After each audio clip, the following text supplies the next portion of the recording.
Hi. There are many things that make me cringe in life. The human body, awkward social interactions, that one scene from Madagascar 2, but nothing quite takes the cringe cake like the combination of these three things.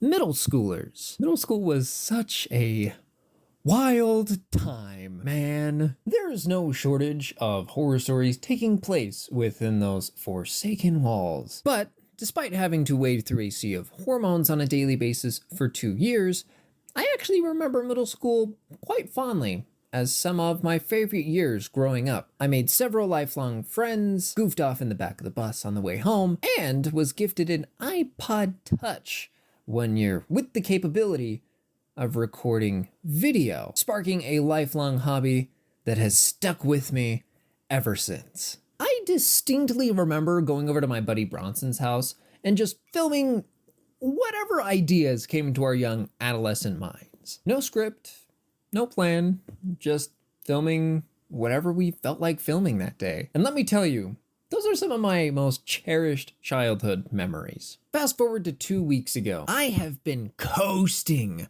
on the line of Google's free 15 gigabyte storage capacity. Finally, I decided to look into it and see what was taking up so much space. Apparently, there are files upon files of several unedited clips I filmed throughout my childhood for projects that went unfinished. It appears undiagnosed ADHD struck again. But as I binged through this catalog of cringe, I came to realize something. I have been wanting to be a YouTuber ever since I started watching Tobuscus all the way back in 2010. I fell in love with the idea that someone like me, who's weird and zany, can play video games and entertain people online as their career. I loved that. I wanted to do that. That was my dream. And while my life inevitably took a different path, a lot of these old childhood videos feel like young Steven's way of grasping for that dream. And so I've decided to do something that I've been putting off for over a decade. I'm going to finish those childhood projects. A lot of them are nonsensical, the audio quality sucks, and none of us could act to save our life, but at one point in time, these clips meant the world to me and my friends. I feel I owe it to my younger self to finish these projects. So join me as we go down memory lane and lay some of these old projects to rest. Yes!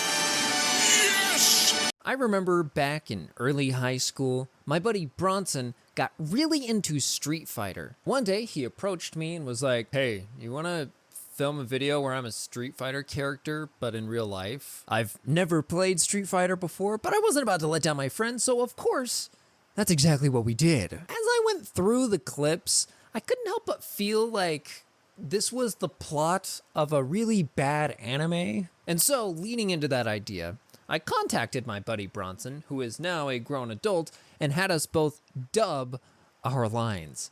And can I just say, after listening to the final cut, the story plays out with Ryu, played by my buddy Bronson, waking up on the front yard of a house. He goes inside to confront whoever lives there, gets beat up, and wakes up once again on the front yard of the house. Irritated, he runs back inside the house, beats up the person inside, but again, wakes up in the front yard of that same house. I don't know.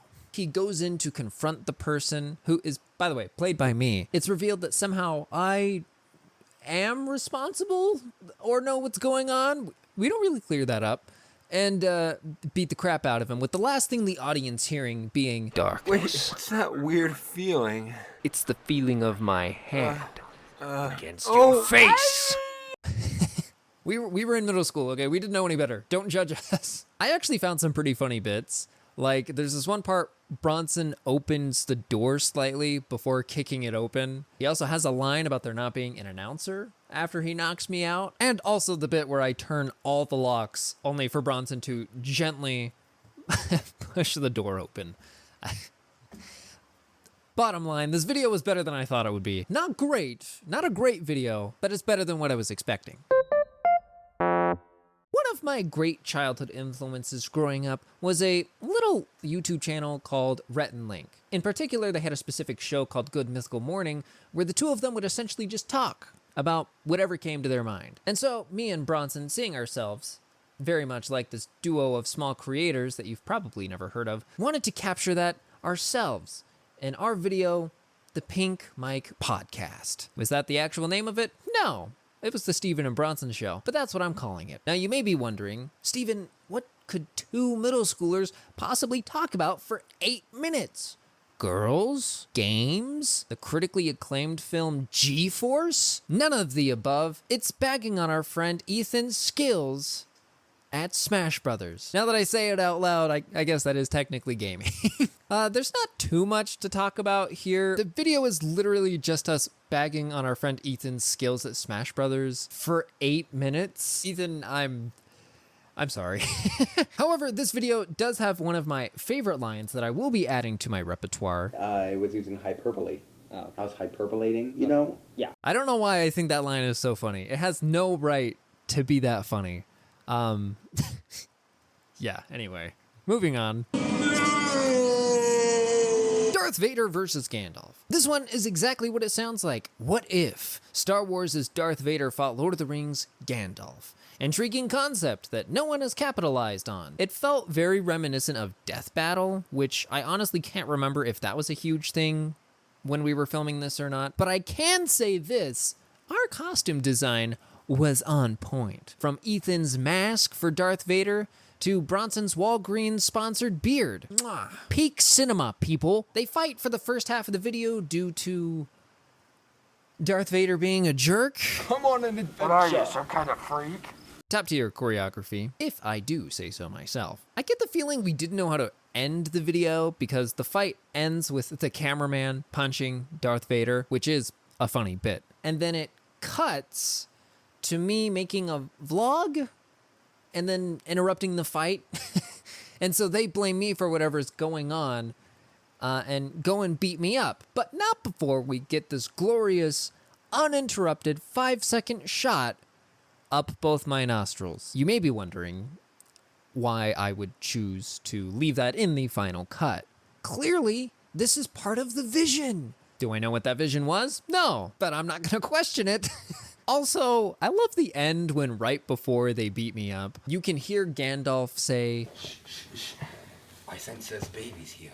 Despite having sleeping nieces and nephews in the house, the man refused to break character. 10 out of 10, master of improv. Get that man an Oscar. Look both ways before you cross the street. My camera died, and so I'm filming the rest of this the next day. Just pretend that everything looks the same. Look Both Ways is by no means the magnum opus of my childhood, but it's pretty dang close. Ethan wants to cross the street despite my protests. What ensues is an excellent display of Bronson's pantomiming skills as he nearly runs over Ethan twice before unleashing a pack of rabid dogs on him. We then get this amazing shot from the dog's point of view, chasing him down before he finally gets ran over by me, driving a different car, as you can clearly see. We then cut to a hospital, where Ethan is told he will spend the next 8 years of his life. If that isn't good old-fashioned American health system, I don't know what is. I come to visit him, and I know Bronson is filming this shot of me and Ethan because you can hear him chewing throughout the entire scene. Whoa, look, don't get mad at me. I warned you not to cross the street. No, you didn't. Yes, I This shot actually got interrupted by Bronson's sister right at the end, telling us that we were being too loud. And so the next shot is actually supposed to be the replacement one, but Bronson's chewing was so funny, I couldn't not leave it in. One SpongeBob transition later, bam! Seamlessly blended together. That's how a true director makes it happen. The video ends with Ethan breaking free from the hospital, running across the street, only to be hit by another car. Originally, the video was supposed to go on a little bit longer, with, I think, me stopping and saying some things to him. I told you so. But it just seemed funnier and more natural comically to have it end with him getting run over. Some of you may be pointing out, rightfully so, that this might interfere with the artistic vision I pointed out so keenly in the last video. Why on earth would I ruin it? Listen, okay? This is my video. I do whatever I want. So you can't come in here and tell me what to do. You can't tell me how to do my job. You can't tell me if I'm doing it right or wrong, okay? This is my vision. I'm taking over now.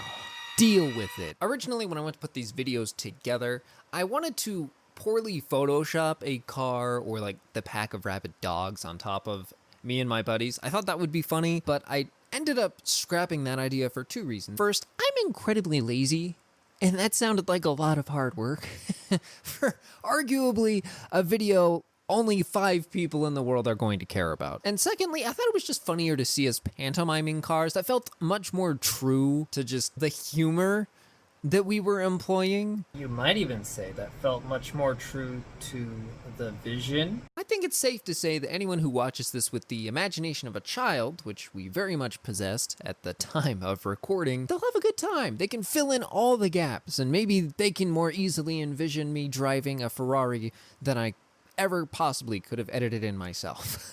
Also, I never noticed this until Bronson's wife pointed it out when I showed them the finished video, but apparently we are all wearing the exact same clothes that were in the previous Darth Vader versus Gandalf video. So it is very likely we just filmed these videos back to back, which, yeah, that sounds about right. Do you like jalapenos on your nachos? That brings us to the final video project. This video is a bit interesting for a couple of reasons. Firstly, we filmed this probably our senior year of high school compared to like our freshman or sophomore year for the other videos. And the second is I actually remember filming this video, which I can't say for most of the other ones. In particular, there's one scene that is just permanently burned into my mind, but we'll get to that later. The premise was that it would be a short skit recorded in one take with me telling Ethan about how Bronson acts strange whenever he has a jalapeno pepper. We talk for a little bit more before eventually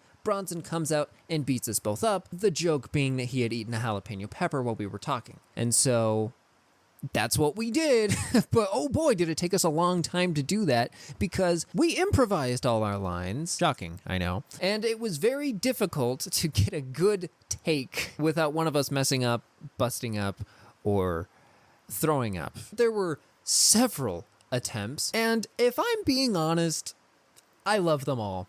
Okay, they're all great. So I decided to treat this one as less of a finished product and more of a long blooper reel. But my all-time favorite moment is this clip right here. Jalapenos in hot, or different? You suck! You dork! What you don't see is Bronson is off camera, and as Ethan stutters his line, hot, Bronson is thrusting like this, and unbeknownst to either of them, he's thrusting perfectly in sync with Ethan's stutter. And that is the funniest thing I have ever seen in my life. And I am so sad that that was not on camera. Also, Bronson's incredibly gifable. Oh yeah! Permanently lives rent-free in my mind. Why did you do that? Ah! And with that, we have reached the end of our journey. We had some laughs, died a little on the inside, and found new meme templates for me and my personal friend group. But at the end of the day, this experience was actually a lot more fun than I initially thought it would be. I was expecting to find lots of cringeworthy and bad clips that I filmed as a child thinking that it was good. I was expecting it to age very poorly, and don't get me wrong, a lot of the clips did. But there was also genuinely a lot of really funny bits and moments that me and my friends recorded that I did not remember that genuinely got a good chuckle out of me. In short, we were a lot funnier than I gave us credit for. I think it's easy to look back at where we began on a journey and remember how bad we were, regardless of whether you're starting a new skill or a new hobby or whatever, because we were truthfully very bad compared to the people we looked up to.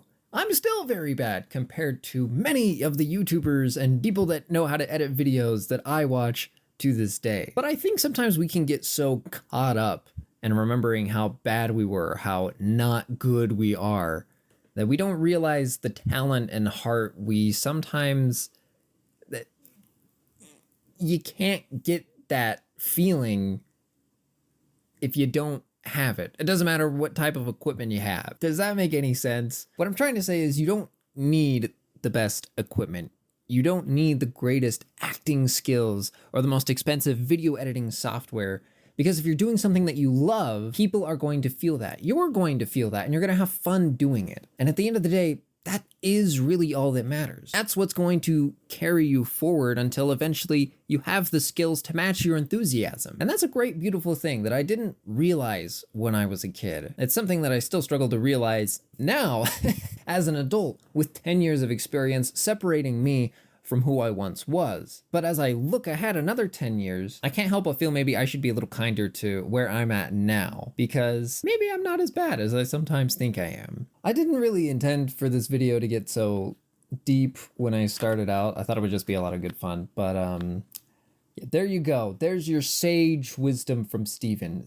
Steven's sage wisdom. Thank you all so much for watching. I realize there's a very niche group of people interested in this type of stuff, but thank you, friends and family. Mom, if you're watching this, thank you. Over here on my right is a list of all my Patreon supporters. Thank you guys so much. I'll be leaving a link to some of the videos down below in the description, so if you're interested in watching them, just check that link. I'm not gonna make them public on my channel because while the quality here at Stephen Gibson isn't great, I don't want that to be the first thing people see.